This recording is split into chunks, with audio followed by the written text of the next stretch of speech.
els seus carrers, la seua natura, la seua gent. Gandia ha sigut i és un dels llocs més importants del territori valencià, mantenint viva la seua cultura al llarg dels segles, i és que darrere de cada façana hi ha una història que contar.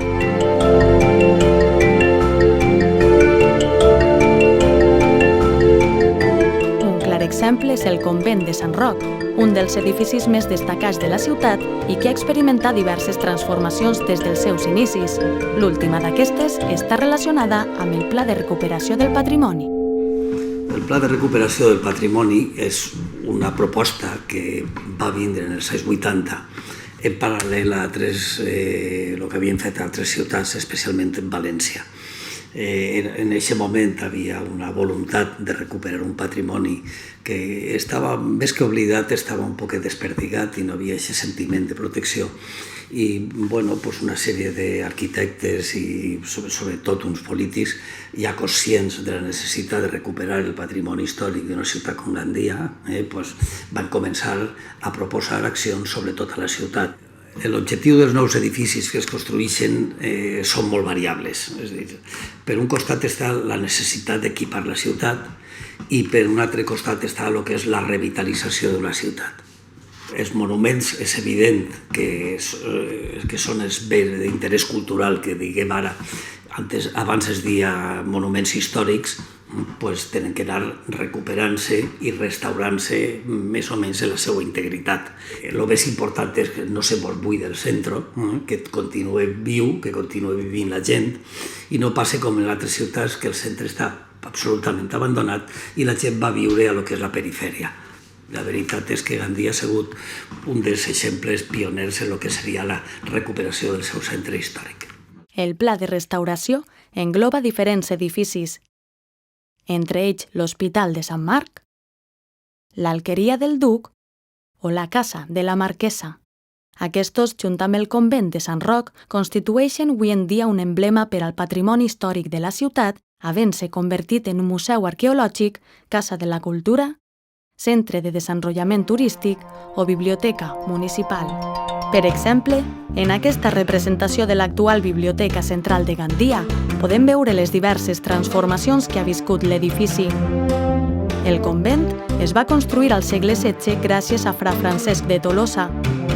Tanmateix, a l'any 1835, els franciscans del convent es veuen obligats a abandonar l'edifici per causa de l'ordre de supressió i l'Ajuntament instal·la uns jutjats i una presó. A més, a finals del segle XIX es fa una beneficència per als necessitats. Més endavant, a partir de 1970, es dediquen altres parts a un primitiu museu arqueològic i a l'Organització Juvenil Espanyola. Finalment, totes les zones s'unifiquen amb la creació de la biblioteca al 2001. Sens dubte, els edificis de Gandia han patit una evolució important, però el que més ha calat en la memòria dels habitants és el convent de Sant Roc, per totes les històries que ha albergat en el seu interior. A mi, quan van fer el referèndum per la reforma política, que era el 14 de desembre del 76, si no recorde mal, aquell de Suárez per iniciar el procés de la reforma política, un grup de gent es van dedicar a posar cartells i a pintar contra la llei de reforma política. I a les 3 del matí em van portar al quartet de la Guàrdia Civil acusant-me que després de les 12 havia estat fent jo campanya en contra del referèndum. Llavors em van portar així i em van tancar així era la presó del Xusgat. I l'última experiència que tinc jo així és quan em vaig casar, perquè em vaig casar pel Xusgat i aleshores el Xusgat era una sala que havia 4 files de cadires, una taula com si fos de professor, era un crucifix darrere i un jutge i es va dedicar a llegir-me tots els drets de la dona, cosa que estava bé, perquè allò era l'any 84. Un altre ús que va prendre l'edifici del convent de Sant Roc va ser el de museu arqueològic, degut a la necessitat dels habitants de mantenir la memòria històrica de Gandia. Cadascú que tenia afició per l'arqueologia agarrava la col·lecció d'una cova o d'un castell o del que fos i es feia una vitrineta i el material estava sense llevar, sense ordenar cronològicament ni culturalment, però bé, un material ben interessant que va ser la base de l'actual Museu Arqueològic. Hi va haver un pas intermedi en l'any 89 que va haver un episodi de gota freda. Estaven en obres en l'edifici de jutjats per a fer la biblioteca nova, la biblioteca central, i va caure moltíssima aigua fins a la planta baixa on teníem els despatxos. Això va precipitar que haguem de traslladar-nos provincialment a un altre lloc.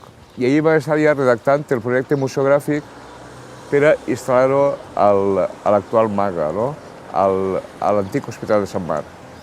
A mi me se va habilitar un despatxet allí junt al reter de la policia. I per entrar era curiós i graciós. Havies de pitar, i hi ha un policia, i per un finestrolet el reconeixia i el deixava entrar al teu despatx, que estava allà al costat. A la dreta anaven els presidiaris i a l'esquerra anava jo. El primer dia que m'obrin el finestró el policia, i dic, mira, soc tal. I què soc? Treballa ahir. I em diu l'home, tu eres el nou antropòfago? Jo vaig quedar així i dic, ui, tenim tasca que fer pel patrimoni, no?, així en este poble. Junt amb la funció de jutjat i presó, el convent de Sant Roc es va afegir al 1874 la de beneficència, idea de Francesc Moran i Roda, un dels grans propietaris de finals del XIX, que al seu testament va deixar un fons per a construir-la. La beneficència era una part privativa de la ciutat de cara als desahuciats, perquè la gent que havia allí pràcticament no tenien famílies, solament alguns d'ells tenien amics d'infantesa, havien allí mutilats de guerra, o sigui, pràcticament era un espai molt reduït. Havien personatges pintorescos, com Cola, que era un personatge robust, però tenia sempre una sonrisa que allà on anava feia en si de rogle. Es passejava tots els carrers de Gandia i sempre anava una sonrisa però contagiosa. El motiu de tancar la beneficència és per recondicionar l'edifici, que era un edifici important i de molta capacitat, entonces l'Ajuntament decidí ja com reconvertir-lo en el que és avui en dia la biblioteca comarcal i això va ser un dels motius. Jo vaig viure el canvi de funcions d'aquest edifici des del principi. Jo vaig arribar l'any 82 a la ciutat i en aquell procés, que va ser dels anys 80 aproximadament, i transformar-lo a biblioteca o als nous usos que estàvem pensant de donar-li, vam haver de resoldre moltíssimes complicacions. La importància d'aquest edifici per a la història de Gandia ha sigut i és fonamental. Dedicar un espai important de la ciutat i un edifici emblemàtic de la ciutat a una biblioteca, això volia dir que estava apostant per una funció de biblioteques plenament europees, per potenciar i posar en el top 10 dels serveis públics municipal la lectura i els llibres. Jo crec que si aquest edifici canviara i donara un altre servei que no fos el que té, o lligat al que té, Gandia tindria un futur catastròfic. No n'imagine per a aquest edifici de cap altre de millor, ni més adequat, ni major utilitat que el que té ara. El convent de Sant Roc ha construït una gran història plena d'anècdotes, serveis i record que avui en dia fan que siga un dels edificis més importants del patrimoni de Gandia. De cara al futur, podem assegurar que Gandia seguirà en constant renovació. Gandia seguirà construint història.